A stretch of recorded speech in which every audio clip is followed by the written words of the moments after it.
वन्दे भासुरं श्रीजिनं एक श्री देवादिदेव आदिनाथ भगवान की, 24 तीर्थंकर भगवान की, पंच कल्याण प्रतिष्ठा महोत्सव की, मोक्ष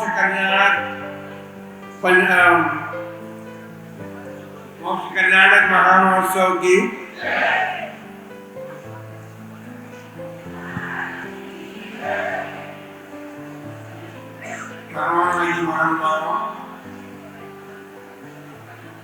पंच कल्याण प्रतिष्ठा महोत्सव का समापन हो गया है, क्योंकि भगवान मोक्ष चले गए। तो आप लोग ये सोच रहे हैं कि हम भी मोक्ष जाएं, तो आप तो मोक्ष जा नहीं सकते भगवान के वहां, जहां भगवान गए वहां तो नहीं जा सकते। हाँ, ये बात जरूर है कि यहाँ से मुक्त होकर के अपने अपने घर जरूर जा सकते हैं, लेकिन इस पंच कल्याण प्रतिष्ठा महोत्सव का प्रतिफल हमारे जीवन में क्या आया, इसको देखने का अवसर अपने को मिला है। हम सब संसार के प्राणी हैं और अनंत काल से दुख भोगते रहे हैं। भगवान ऋषभदेव भी हमारे जैसे ही संसारी प्राणी थे, उन्होंने भी संसार के दुखों को अनुभव किया और वो दुख ही, संसार के दुख ही उनको वैराग्य के कारण बने। उन्होंने संयम धारण किया और संयम धारण करके उन्होंने पूरी आत्म साधना की। अभी मोक्ष कल्याण के पावन अवसर पर, क्योंकि संसार के प्राणियों के पास जो संगी पंचेंद्रिय प्राणी है, उनके पास मन भी है, उनके पास वचन भी है और वे काय के धनी भी है। वस्तुस्थिति ये है कि मन और वचन जो है वो इतने चंचलता को प्राप्त होते हैं, जिसके कारण हमारा शरीर भले ही चाहे जितना स्थिर रहे, लेकिन वो भी चंचलता को प्राप्त हो जाता है। और इन तीनों की चंचलता, मन वचन काय की चंचलता जो है, हमारे कर्म बंध का कारण बनती है। और हमने अनादिकाल से यही किया, जब भी हमने संगी पंचेंद्रिय पर्याय को प्राप्त किया, हमारा मन वचन और काय तीनों चंचल होते रहे हैं और उन्हीं की चंचलता से हमने कर्म बंध किया और कर्म बंध को भोगते हुए, उसके फल को भोगते हुए हम सुख दुख दोनों प्रकार का हमने फल प्राप्त किया है। अच्छे कर्म शुभ कर्म बंद किए तो सुख, उसका फल सुखदायी हुआ, और अशुभ कर्म का बंद किया तो उसका फल अशुभ फलदायी हुआ। हमने दोनों ही प्रकार के कर्म किए सबने, और संसार में परिभ्रमण किया है। अनंत काल बीत गया है, अब हमारी आत्मा में चेतना जागृत होनी चाहिए कि है आत्मन, अनंत काल बीत गया और अनंत काल के बीतते बीतते यही हमारी प्रक्रिया रही, तो और आगे भी अनंत काल बीत सकता है।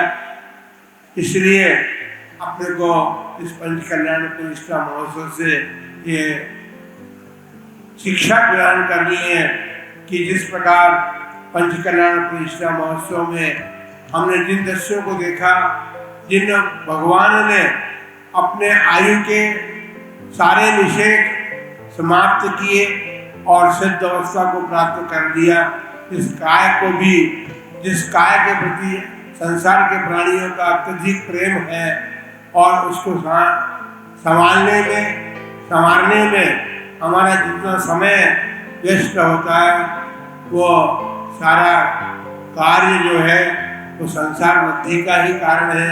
इस बात को भली भांति समझना चाहिए। अभी आप सुन रहे थे कि भगवान ने किस प्रकार ध्यान के द्वारा, क्योंकि ध्यान रूप भी है अग्नि, और अग्नि में, ध्यान अग्नि में उन्होंने अपनी आत्मा में बंधे हुए कर्मों को किस प्रकार भस्म किया, किस प्रकार क्रमशः आपने सारी स्थिति को सुना है। शास्त्रों में इसका वर्णन है और वर्णन में जो पढ़ने पर हमको समझ में नहीं आ सकता, यदि यहाँ हमने ध्यानपूर्वक सुना है तो हम समझ सकते हैं कि भगवान ने किस प्रकार कर्म का नाश किया। वह सारी प्रक्रिया, शास्त्रीय प्रक्रिया जो है अभी आप सभी को सुनने को मिली है और उस पर मनन चिंतन करने का एक अवसर प्राप्त हुआ है। उस अवसर को कार्य में परिणत करके हम अपने जीवन में किस प्रकार से अपने आत्मा की उन्नति का पुरुषार्थ कर सकते हैं, संयम धारण करके किस प्रकार ऊपर उठ सकते हैं और उठ करके हम किस प्रकार अपनी आत्मा को परमात्मा बना सकते हैं। इस सारे फल को आप सभी ने, इंद्र बनने वाले इंद्रों ने भी, ये पहला मौका है हमारे देखने में कि इतने सारे इंद्र इस मंच पर बैठे हुए हैं। ये आपका सौभाग्य है कि आप सभी ने इस पंचकर्म प्रतिष्ठा में अपने तन मन का तो त्याग किया ही है, उसमें लगाया है, लेकिन धन भी लगाया है। बिना धन के आप इंद्र नहीं बन सकते थे। ये ठीक है, ये पंचकर्म प्रतिष्ठा है, लेकिन 14वें इंद्र से लेकर के 14वें इंद्र का संपूर्ण परिवार जो है वो इंद्र लोग भगवान के पांचों कल्याणकों में सहयोगी बन करके अपना उपयोग लगा करके अपने पुण्य के फल को समर्पित करके और भगवान के पंचकर्म प्रतिष्ठाओं को संपन्न करते हैं। ये संपन्नता जो है, ये संपन्न करना ही हमारे मनुष्य जीवन का कुछ सार तो है, क्योंकि यही विधि है, यही विधि हमें आगे बढ़ने में कार्यकारी बनेगी। पंचकल्याण प्रतिष्ठा महोत्सव में हमने सम्मिलित होकर के क्या देखा है, क्या सुना है। वीडियो जरूर बने हैं, वीडियो में देखने की बात नहीं है। अपने दो आत्मा, दो कैमरे, प्रत्येक प्राणी के पास दो कैमरे, दो आंखें हैं ना, तो आंखों से तो आपने देखा है, आंखों से देखा है, वीडियो भीतर बन रहा है मन में। अब आप अपने मन के उस वीडियो को खोल करके घर में चिंतन कर सकते हैं, देख सकते हैं अपने नेत्रों से जो कुछ देखा है आपने, और इस दृश्य को सामने ला करके, अपने आंखों के सामने ला करके उस पर विचार कर सकते हैं। इस प्रकार से आप अपने मनुष्य जन्म को सफल बनाने में, क्योंकि मनुष्य जन्म बहुत आसानी से प्राप्त नहीं होता है। नरक तिर्यंच दुर्गति है, देवगति सुगति अवश्य है, लेकिन देवों को भी वो सौभाग्य प्राप्त नहीं है जो मनुष्यों को प्राप्त होता है। तो ऐसा सौभाग्यशाली जो भाव हमने प्राप्त किया है, इस भाव की सार्थकता केवल संसार, शरीर और भोगों में लीन होकर के, उसमें डूब करके सार्थकता नहीं है। उससे हट करके कुछ त्याग की भावनाएं भी हमारे भीतर जागृत हो, हम उस धर्म को धारण कर सके जो भगवान ऋषभदेव से लेकर भगवान महावीर पर्यंत 24 निरंतर भगवान ने इस भरत क्षेत्र में प्रतिपादित संपादित किया है। हम अनंत तीर्थंकरों ने यही किया है, जो आदिनाथ ने किया वही भगवान महावीर तक सभी तीर्थंकरों ने किया, और उससे पूर्ववर्ती सभी तीर्थंकरों ने यही किया है। तीर्थंकरों ने जो कुछ किया है वही मार्ग वास्तविक मार्ग है, वो रत्नत्रयी मार्ग है। सम्यक दर्शन प्राप्त करके सम्यक ज्ञान हो हमारा, और सम्यक चारित्र को प्राप्त करके परीक्षा सहन करके संयम में आने वाली बाधाओं को सहन करके, हमें क्यों बाधाएं आती हैं, हमारे कार्यों में क्यों सफलता में प्राप्त नहीं होती है, इसके कारण हमारी आत्मा में ही विद्यमान है। हमने अपने परिणामों से जो कर्म बंद किया है, किसी के जीवन में, किसी के कार्य में हमने अंतराय डाली है, तो हमने अंतराय कर्म का बंद किया। वो अंतराय कर्म ही उदय में आकर के हमें अपने कार्य में सफलता प्राप्त होने में बाधक बनता है। इत्यादि प्रकार से कर्मों को भली प्रकार से समझने का प्रयत्न पुरुषार्थ करें। उदयपुर वासियों को बहुत बड़ा उपहार मिल गया है ना, बहुत बड़ा उपहार मिला है, और उस उपहार को प्राप्त करके उसका सदुपयोग संघ की संगति में अपने जीवन में उनको समझने का, उस उद्देश्य को, उस धर्म को, शास्त्र स्वाध्याय को समझने का प्रयत्न करें कि किस प्रकार आत्मा कर्म का बंध कर रही है, करती है, और आत्म कर्म बंध का फल किस प्रकार भोगती है। इस सारी बातों को समझने का एक मंगलमय अवसर आप लोगों को प्राप्त होने जा रहा है। ये बात अलग है, सारा उदयपुर ही उदयपुर है, चाहे सेक्टर नंबर 11 हो, चाहे प्रगति आश्रम हो, चाहे 4 सेक्टर हो, कोई सा भी हो, लेकिन सारा का सारा उदयपुर है।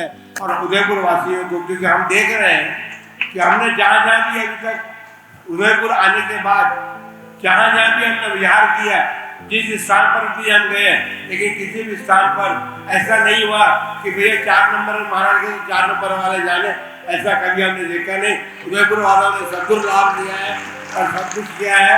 तो उदयपुर वासियों के सौभाग्य को जो मिला है, उसका सौभाग्य को उपहार रूप में परिवर्तित जो प्राप्ति हुई है, उस उपहार को सार्थक करने का प्रयत्न और पुरुषार्थ करें। यही सभी के मंगल आशीर्वाद है। और मध्याह्न काल जो पंडित जी ने घोषणा की है कि सभी इंद्र परिवार और सभी लोगों को, जो नीचे बैठे ऊपर बैठे, सभी लोगों को यहाँ पर आकर के एक मंगल आशीर्वाद और संघ का लेकर के जाए अपने घर के। कि मोक्ष भी भगवान का हुआ है, अपना मोक्ष नहीं हुआ है, वो 3 बजे के बाद होगा। हम भी अभी 3 बजे के बाद मोक्ष प्राप्त, कल सवेरे प्रातः काल हमारी भी मुक्ति होनी है। हम भी 11 नंबर से प्यार करेंगे 4 नंबर की। इसलिए क्योंकि 4 नंबर में इसलिए जाना है, वहाँ पर कार्यक्रम है उनका वार्षिक कार्यक्रम।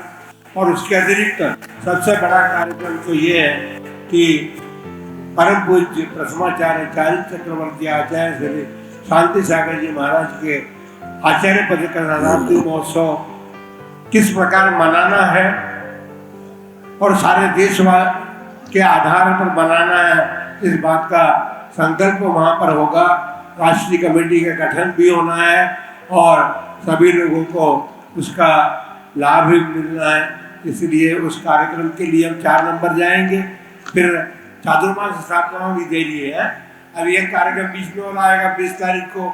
उसके बाद फिर 2 जुलाई को जो कार्यक्रम आएगा चातुर्मास स्थापना का, वो माला फेर से नहीं, जिसको भाग्य मिलता है ये करने का कार्य, जो पुण्य जिसका होगा उसको प्राप्त होगा।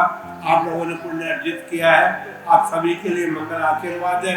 जो दर्शक दीर्घा में बैठ करके जिन्होंने इस पंचकर्म प्रतिष्ठा महोत्सव को देखा है, उनके लिए भी यही कहना है कि आपने जो देखा है अपने नेत्रों के कैमरे के द्वारा, जो कुछ आपने ग्रहण किया है, उसको मन में बसा करके और उसका निरंतर चिंतन मनन करके अपने इस मनुष्य जन्म को सार्थक करें। यही सबके लिए मंगल आशीर्वाद है।